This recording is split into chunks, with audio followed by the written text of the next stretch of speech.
All right. Today on the Entire Life Summit, we have Mel Andre, and she is going to share her story with us. Marty, thank you so much for allowing me to speak to the people at the summit. It's a really great opportunity. So a little bit about me. My name is Mel Andre. I am a serial entrepreneur. I am a confidence coach, and I'm also a motivational speaker. And I really do enjoy the motivational speaking the most because it allows me to reach so many people in just one sitting.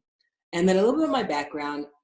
I like to start my story right when I was coming out of an abusive relationship. So at the time, when I got engaged to my fiance, I thought everything was going to be great. I was ready to start this brand new life with her. I had moved her and her kids down to Maryland, where I was staying at the time, from New Jersey, because we used to live in Jersey, but I moved to Maryland for work. And I was so excited to start this new life. And everything was great until we moved in together and things became excessively violent. So I was working, I ended up working 2 jobs at first, just, get everything situated so she was able to get a job. But unbeknownst to me, she was spending her days drinking and doing other things that were putting her in not the best mood. So it turned extremely violent. I won't get into too much detail, but I will tell like a quick story of one day she stole my car, because we had one car in the family at that time. And I missed work because she had stolen the car. When I came in and confronted her about it, she started hitting me. It became extremely violent to the point where she took porcelain and hit it over my head. And yeah, and that was just one story. And that's not even one of the worst stories. So it became excessively violent and I had to leave that situation. Absolutely. And I talk about confidence a lot because me as a confidence coach, I was very confident before that situation. But when I was in that situation, I completely lost my confidence. Sure. And since I lost that confidence, it was really hard for me to pull myself out of it. Mm-hmm. But eventually I did. And when I did pull myself out of it, immediately, I pulled myself out and I started my first company. And I went and I put all of my energy and passion and everything into my first company. And it was called Skill and Well Fitness at the time. And it's a fitness company, and it's based here on the East Coast. I'm actually based on the West Coast now. And I absolutely love the company. I've had it for 7 years now. I think we're about to be 7 years. And it's a fitness company where we send personal trainers to people's offices, to their houses, wherever they feel like they want to work out. And then I was really excited. I started this amazing company. We're growing. We were landing contracts in not just DC, but Chicago, Atlanta, like starting to grow. And the time of my life where I should have been celebrating. I should have been ecstatic. Enters the year of hell. So when, I'm rising, it should have been at the top. And all of a sudden, all these things start happening to me and I just go crashing down. And I'll run through a couple of things quickly. The year of hell started when my best friend tried to kill himself. Okay. And then a few weeks later, my relative passed away. Mm-hmm. And then a few weeks after that, I was walking my dogs and I fell down a manhole while I was walking my dogs. Like that, yeah, it was, if it could go wrong, it went wrong. Hey, the law of threes, right? Oh, no, it kept going for an entire year. Every 3 to 4 weeks, something catastrophic would happen. After that, I was in this freak car accident. I was actually in 3 weird freak car accidents. I'm going to tell you guys about one of them. So it's snowing, right? So I'm on the East Coast at this point, and it's snowing, and I'm sitting in my car at a stoplight, and there's a car in front of me. Uh-huh. And it's snowing. It's not like blizzard. It's like a nice, soft, fluffy snow where you can enjoy it, but you can still do your day-to-day activities. And I'm at the red light, just standing at the red light, waiting for the light to turn green. And all of a sudden, the car in front of me switches to reverse and slams into me. Why did they do that? I don't know. Oh my God. I don't know. Because even if it was going to put it in drive, the light didn't even turn green yet. So I don't even know why he did that. So it just, so every 3 to 4 weeks during this entire year, something catastrophic would happen. And I'm not going to say I was starting going crazy, but I was paranoid. Yeah. And my depression and my Understandably anxiety, so. I would be too.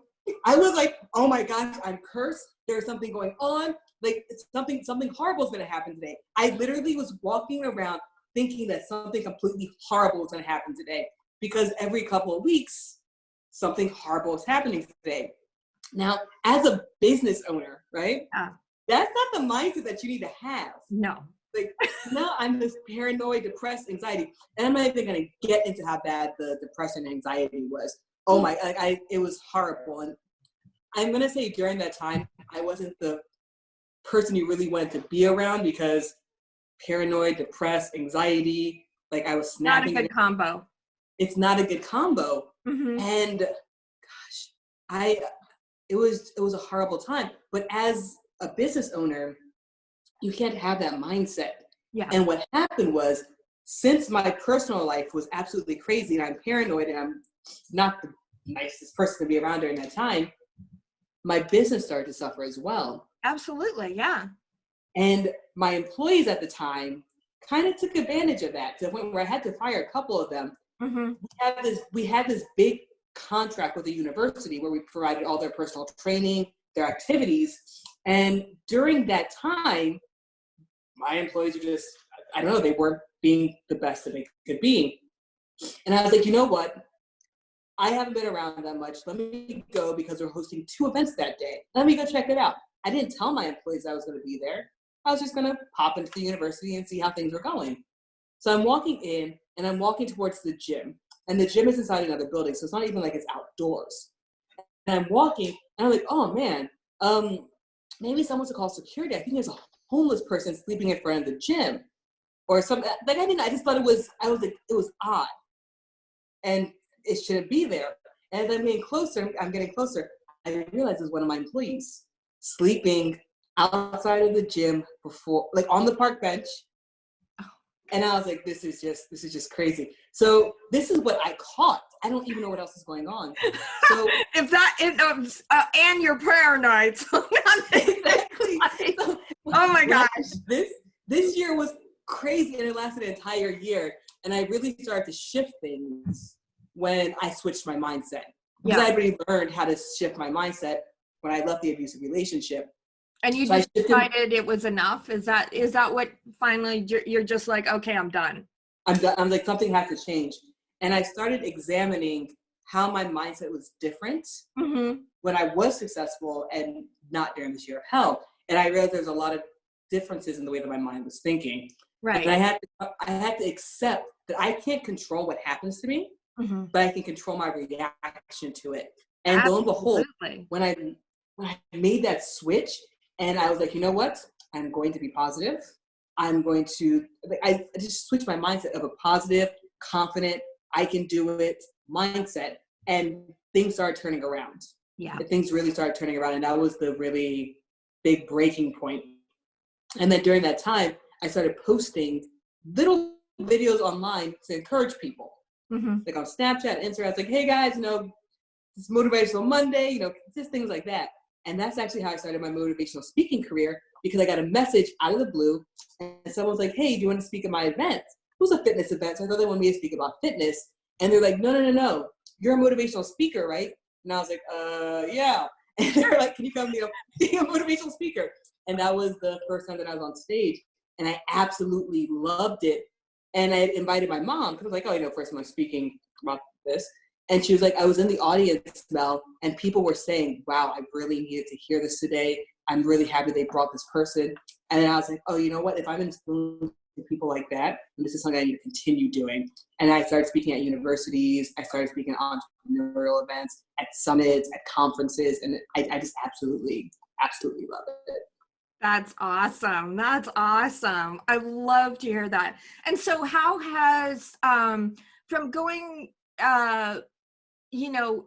to not having a business to now having a successful business, how has that changed your life? It's changed my life completely. I look at a lot of things differently as well, because I think when I was just an employee, I had a very limited mindset. Yeah. But as I switched from employee to entrepreneur, it completely opened up my mindset to different things.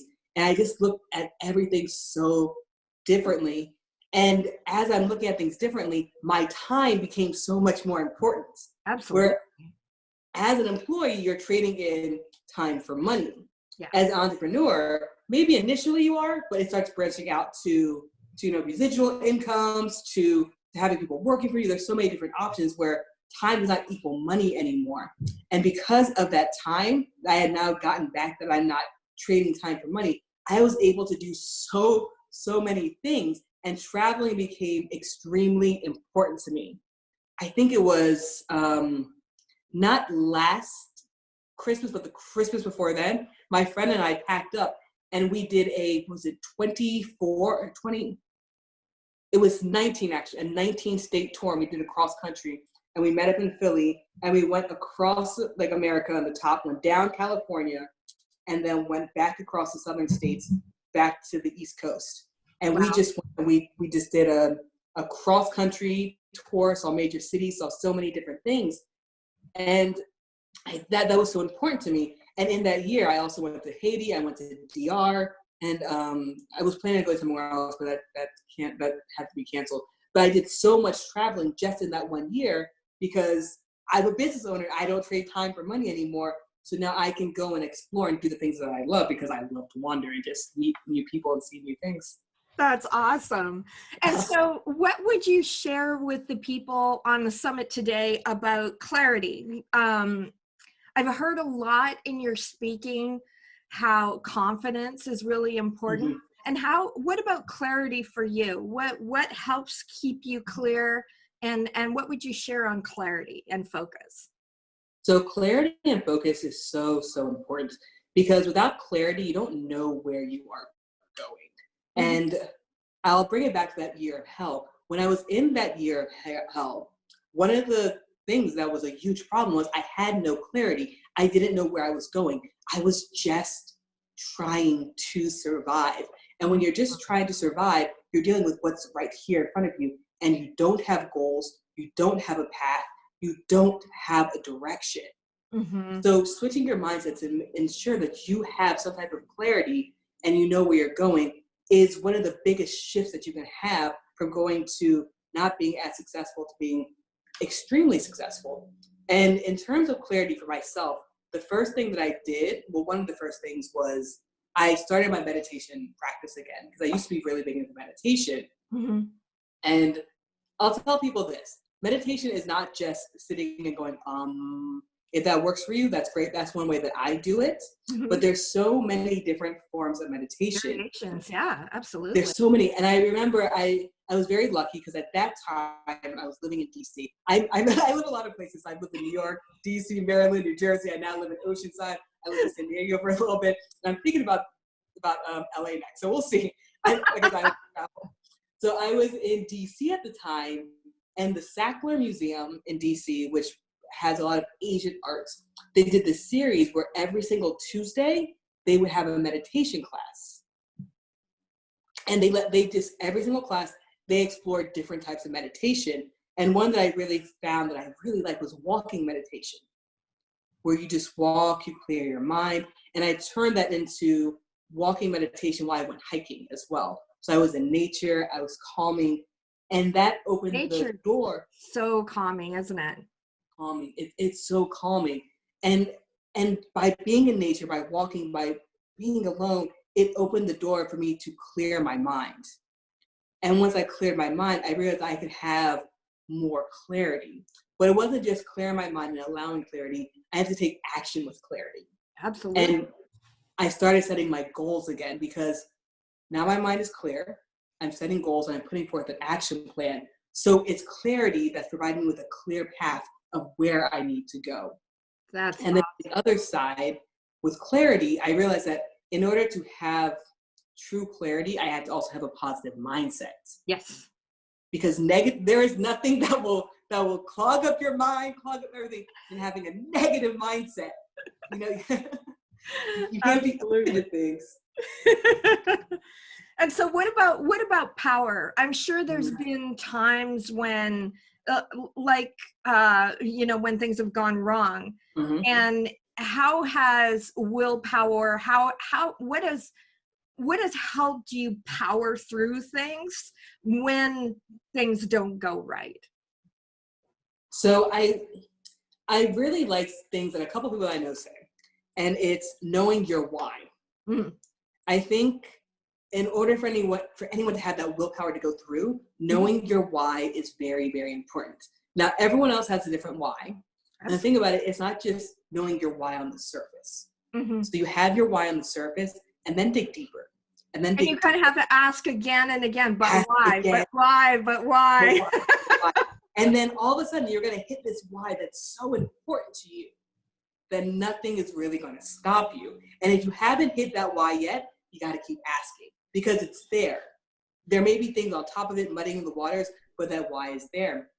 And I realized one of my biggest whys, and one thing that keeps me going, is I am intrinsically motivated, but it's so weird. I'm very intrinsically motivated. But when it gets time to, if I need to push over something, I don't want to let other people down. And I don't want people to get the misconception of, oh, I'm doing things for other people. It's not in that sense. It's, I need to get through this because if I can get through this, I can teach everyone else how to get through it. And it sounds like part of your integrity. Exactly. I would definitely agree with that. I would definitely agree with that. You know, my biggest passion in life is helping people. My biggest passion in life is just going out there and helping as many people as I can. And I realized that if I don't keep pushing through, I can't help all these people that I promised that I was going to help. So yes, I am very much intrinsically motivated when it comes to making money and doing this. But when I get in those tough situations, that knowing that I need to help other pulling people. Through for others. Yeah, exactly. Got it. That's awesome. I love that. And then are there any like structures that you have put in place that help you with follow through? Like when you say you're going to do something. Yeah. So there is a structure that I just started putting in place. It's called accountability buddies. I absolutely love accountability buddies. Accountability buddies, accountability partners, whichever way that you want to call it. I think it's one of the best things, especially if you're an entrepreneur. If you are an entrepreneur and the only person that you answer to is yourself, sometimes you may not hold yourself as accountable as you need to. Because when you have to answer to a boss, it's a little bit different. But when you're your boss, you got to answer to yourself. You're like, oh, you know what, self, you're a great employee. I'm gonna let that slide this time. So, you know, I can be employee of the month every single month and not have to hold myself as accountable, even though I do try to. Yeah. So I put in place several different accountability buddies. So I know Sohaila's speaking. She's one of my accountability buddies. And we do a lot of business together, but she's not even my accountability buddy in business. She's my accountability partner in like my personal stuff. Right, She'll be like, right. Mel, did you make that phone call? She'll text me every day until I make that phone call that I needed for my personal life. And then something else is a lot of times people tell you don't use your spouse or your relatives. And I almost always agree with that, except for one person. Because I mean, this one person will hold me accountable more than everyone. Is it your dad? No, it's my mom. It's your mom? Yeah. Because I saw you were doing something with your dad the other day. So I was. No, he'll let things slide. He's like, oh no. He loves you. Yeah. Exactly. My mom has helped me behind the scenes on a lot of different projects that I've done. And she likes to stay behind the scenes. They're trying to push her out from behind the scenes. Yeah.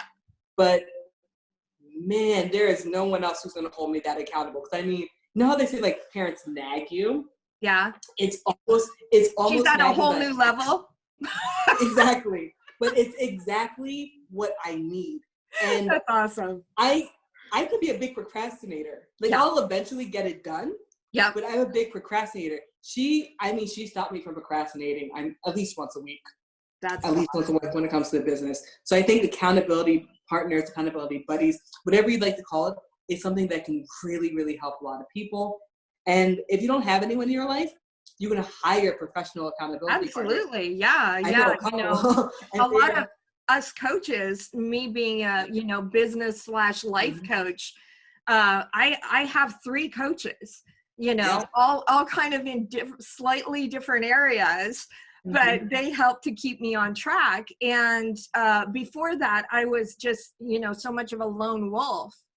Mhm. And so, yeah, totally. I agree with you 100%. That's a good one.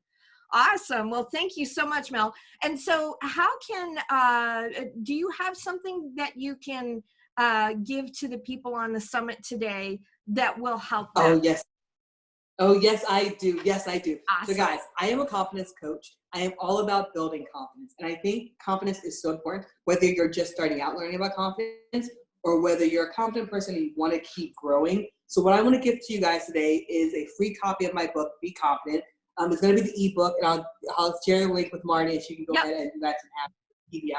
So, guys, thank you so much for allowing me to speak. And I hope that this book helps you guys build your confidence. Absolutely. Thank you so much for your time today, Mel. It was awesome Awesome. talking with you today.